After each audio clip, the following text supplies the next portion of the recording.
Welcome back to Soil Stories, my fellow gardeners. If you've ever lifted a handful of tired soil and wished it would just wake up, today's story is for you. I'm about to share a simple, almost unbelievable rice-based trick that can turn quiet, lifeless soil into a wriggling, breathing ecosystem so fast it feels like cheating.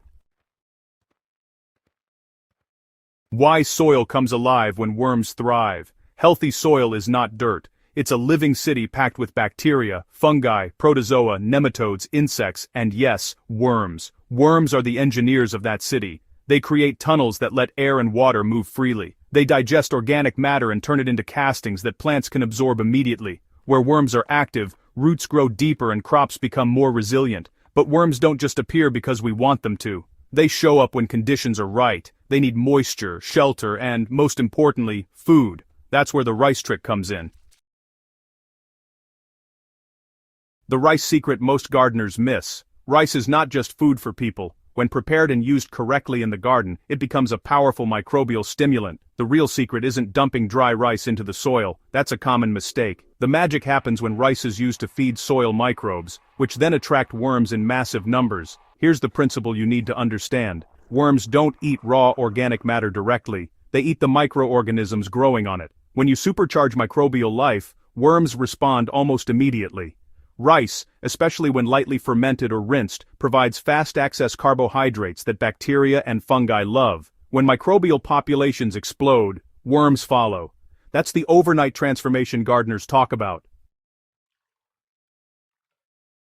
How rice water awakens dormant soil. The simplest and safest entry point is rice rinse water. The cloudy water left after rinsing rice is loaded with starches. Those starches dissolve easily into soil moisture and act like, well, an energy drink for beneficial microbes. When poured onto soil, rice water feeds bacteria in the topsoil.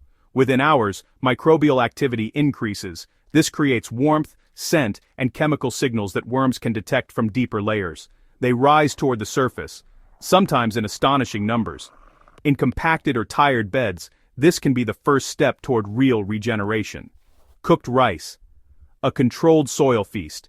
If you want to take things further, cooked rice can be used as a targeted soil activator, but control is everything. Small amounts are key. A thin layer buried shallowly under mulch works best. When cooked rice breaks down, it becomes a microbial buffet. As microbes colonize the rice, worms arrive to feed on those microbes. You'll often find clusters of worms near where the rice was placed, producing rich castings right where plant roots can reach them. This is especially powerful in vegetable beds, banana circles, compost trenches, and around heavy-feeding plants. Used sparingly, it accelerates decomposition and nutrient cycling without upsetting soil balance. Why this trick works so fast? Speed is what surprises most gardeners. Traditional compost takes weeks or even months to influence soil life. Rice works quickly because it's already broken down into simple carbohydrates. Microbes don't need time to chew through tough fibers. They start multiplying almost immediately. That microbial surge increases soil respiration, raises biological activity, and improves nutrient availability. Worms sense this change and migrate toward it. In warm, moist conditions, you can see visible results in less than 24 hours. This isn't about forcing worms, it's about inviting them, avoiding the common rice mistakes. Rice is powerful, but misuse can cause problems. Over-application is the biggest risk. Too much rice can go anaerobic, creating sour smells and attracting pests. That's why moderation and coverage matter. Always apply rice under mulch or lightly buried. Never leave it exposed on the soil surface. Moist soil is important, but waterlogging is not. Balance keeps the process aerobic and beneficial. Another mistake is using seasoned or oily rice, plain rice only. No salt, no spices, no fats. Keep it clean and simple so soil life can do its work safely. What happens to plants after the soil wakes up?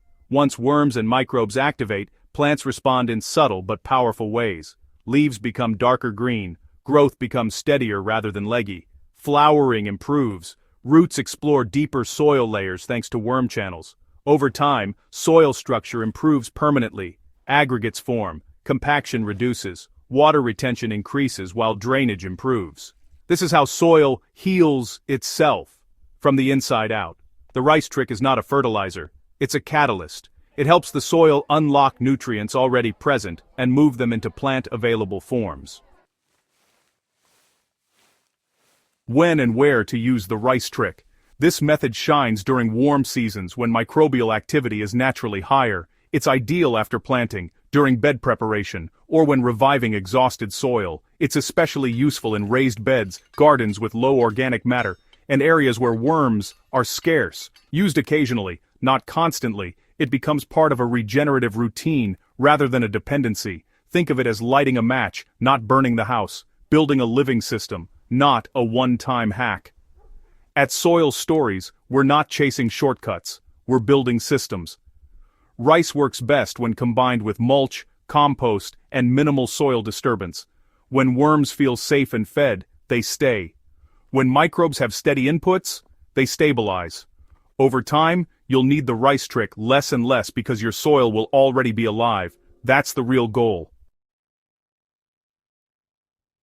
Final thoughts from the garden. What I love most about this rice secret is its simplicity. No expensive inputs, no complicated recipes, just understanding how soil life works and giving it the right signal. The moment you see worms rise and soil soften, something clicks. Gardening stops being about control and starts being about partnership. You're no longer feeding plants, you're feeding life. If this story helped you see soil differently, make sure you subscribe to Soil Stories. Share this with a fellow gardener and keep spreading the knowledge. Living soil changes everything, and it all starts with the smallest grains.